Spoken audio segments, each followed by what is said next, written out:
Assalamualaikum warahmatullahi wabarakatuh.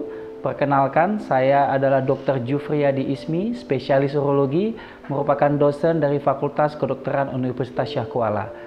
Pada kesempatan ini, saya akan mendemonstrasikan tentang keterampilan pemasangan kateter uretra. Tujuan dari keterampilan ini adalah untuk menunjukkan kepada kita semua bagaimana cara melakukan pemasangan kateter uretra yang benar sesuai dengan prinsip aseptik. Mari kita mulai keterampilan ini.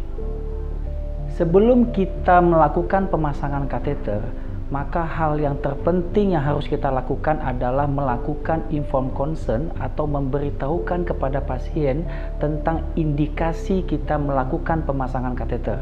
Kenapa kita harus memasang kateter, kemudian ada rasa yang tidak nyaman pada saat pemasangan kateter. Nah, ini yang harus kita beritahukan kepada pasien sebelum kita melakukan pemasangan kateter.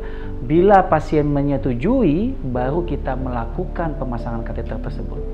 Adapun alat dan bahan yang harus kita siapkan sebelum pemasangan kateter adalah yang pertama, kateter uretra sesuai dengan ukuran, kemudian yang kedua urine bag, yang ketiga jeli yang mengandung anestesi, atau kita juga bisa membuat perpaduan antara jeli dan lidokain. Kemudian juga kita menyiapkan spet untuk mengembangkan balon kateter yang berisi aquades. Kemudian alat selanjutnya adalah pinset, kemudian kasa steril, kemudian handscoon steril sesuai ukuran, kemudian duct steril, kemudian cairan betadine, kemudian tempat yang untuk menampung urin, dan kemudian aqua dan plaster untuk pemasangan kateter yang selanjutnya. Tahap selanjutnya adalah kita meminta pasien untuk berbaring. Kemudian dokter memposisikan diri untuk berdiri di sebelah kiri pasien. Sebelum melakukan pemasangan kateter uretra, operator harus memakai sarung tangan yang steril karena ini merupakan prosedur yang steril. Cara pemakaian sarung tangan yang steril itu memakai prinsip septik dan antiseptik. Setelah kita memakai sarung tangan, maka selanjutnya kita menguji balon kateter agar pada saat nanti setelah kita lakukan pemasangan kateter, balon ini tidak bocor. Maka kita tes seperti ini, kita tes 1-2 cc, kemudian kita kempeskan kembali. Langkah selanjutnya adalah kita melakukan proses desinfeksi.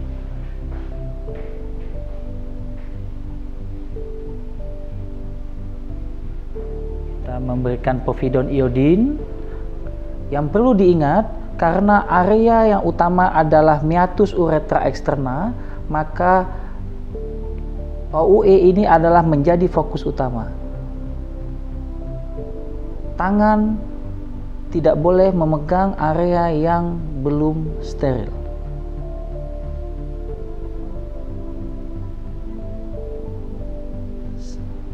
Kemudian setelah dibasuh betadine, maka tangan kiri boleh membantu karena area ujung penis sudah terdesinfeksi. Kemudian kita melakukan desinfeksi secara melingkar sampai dengan ke arah luar, ke arah skrotum, sampai ke arah suprapubik. Bila telah selesai, kemudian kita buang kasanya, kemudian kita memakaikan duct steril.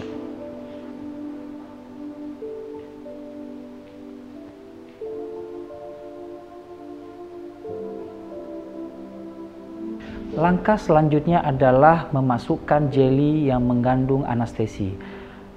Kita ada tersedia 2 buah cara untuk melakukan ini. Yang pertama adalah kita memasukkan jeli yang sudah mengandung anestesi, atau kita bisa membuatnya secara manual karena tidak semua tempat itu memiliki jeli yang sudah mengandung anestesi. Nah, kita akan memperagakan bagaimana cara membuat jeli yang mengandung lidokain. Yang pertama, kita mengambil dulu lidokain sebanyak 2 cc secara steril.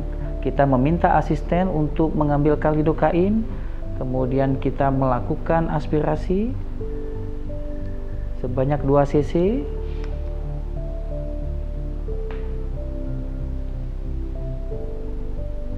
Selanjutnya kita membuka jarumnya. Nah, yang terpenting adalah kita membuka dari pangkal jarum ini. Kemudian meminta asisten untuk memasukkan jeli secara juga steril sebanyak 8 cc. Baik. Kemudian kita masukkan kembali seperti ini. Kemudian kita mencampurkan agar antara jeli dengan lidokain menjadi homogen. Setelah larutan ini selesai, kita bisa memasukkan jeli yang mengandung lidokain ini ke dalam uretra pasien. Cara memasukkannya adalah kita memegang, kemudian sebelum memasukkan jeli, kita memberitahukan kepada pasien bahwa kita akan memasukkan jeli yang mengandung anestesi. Kemudian kita juga menjelaskan bahwa ada rasa yang tidak nyaman pada saat kita melakukan atau memasukkan jeli ini. Kemudian kita masukkan dari ujung uretra secara perlahan. Kenapa harus secara perlahan? Karena nanti pada sphincter akan berkontraksi apabila kita melakukannya secara tidak gentle. Kita masukkan secara pelan.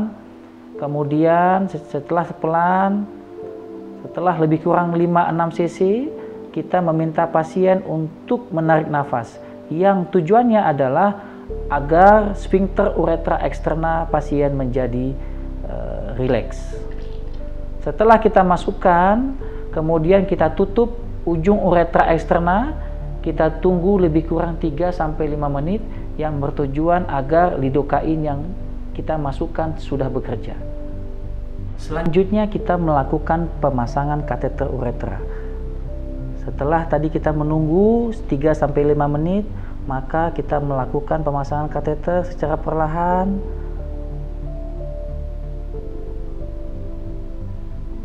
Kalau sudah sampai kira-kira tertahan, maka kita meminta pasien untuk menarik nafas. Tujuannya agar sphincter uretra eksterna menjadi rileks.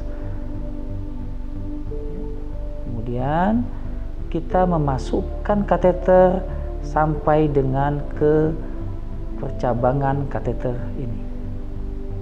Setelah kita memasukkan kateter uretra, bila urin tidak keluar, maka kita memasukkannya sampai ke percabangan. Tapi apabila saat kita masukkan kateter uretra, kemudian urin sudah keluar, maka kita langsung menghubungkannya dengan urin bag.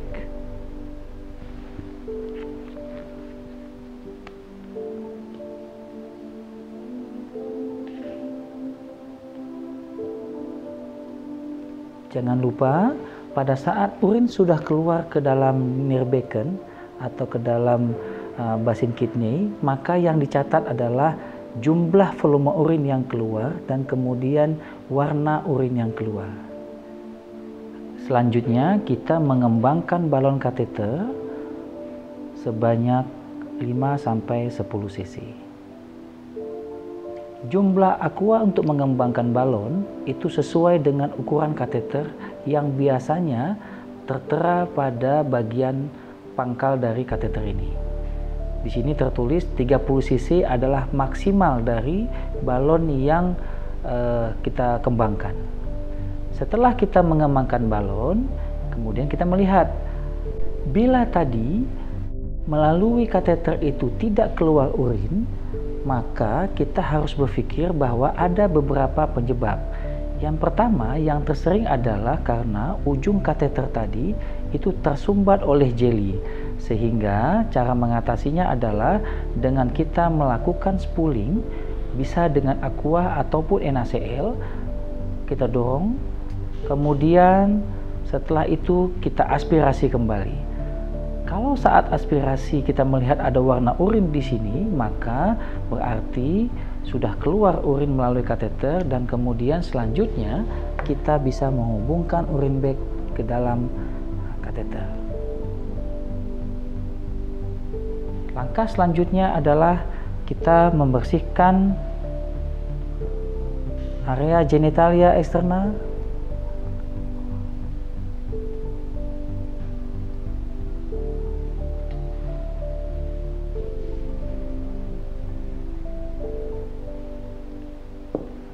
Kita membuka duk steril.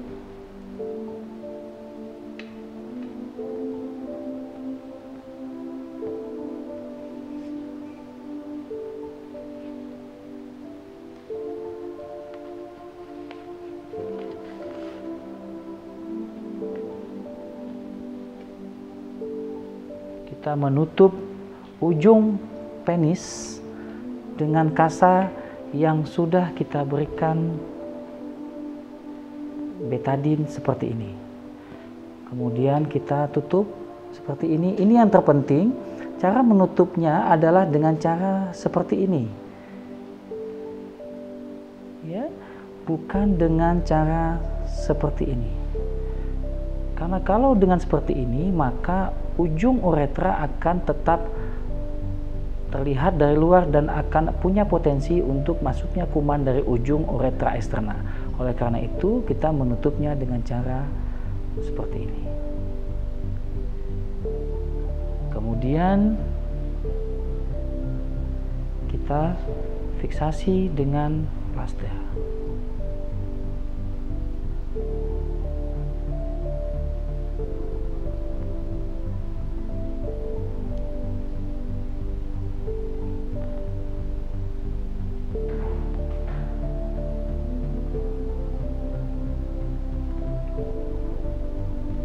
Langkah selanjutnya adalah memfiksasi kateter. Dalam melakukan fiksasi kateter, kita bisa melakukan fiksasi kateter di dua tempat, yaitu di daerah inguinal atau lipat paha ataupun di suprapubik. Hal ini bertujuan dua hal. Yang pertama adalah agar kateter ini tidak mudah tertarik. Kemudian yang kedua adalah memposisikan agar uretra dalam posisi seanatomis mungkin. Dalam hal ini kita melakukan fiksasi di daerah inguinal. Baik. Setelah melakukan fiksasi, maka kita akan memberikan informasi selanjutnya kepada pasien. Informasi yang kita berikan kepada pasien itu mencakup bagaimana cara pasien menjaga kateter agar tidak mudah tertarik. Kemudian selanjutnya adalah menjaga agar urin bag tidak berada di atas dari pinggang atau perutnya. Hal ini untuk menjaga agar aliran urin dari urin bag tidak mengalir kembali masuk ke dalam uretra.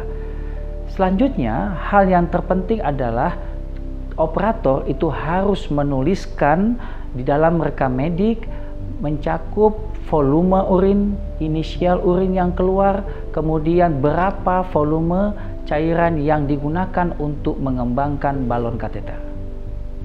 Demikianlah kita selesai melakukan keterampilan pemasangan kateter uretra. Semoga bermanfaat. Terima kasih atas perhatiannya. Assalamualaikum warahmatullahi wabarakatuh.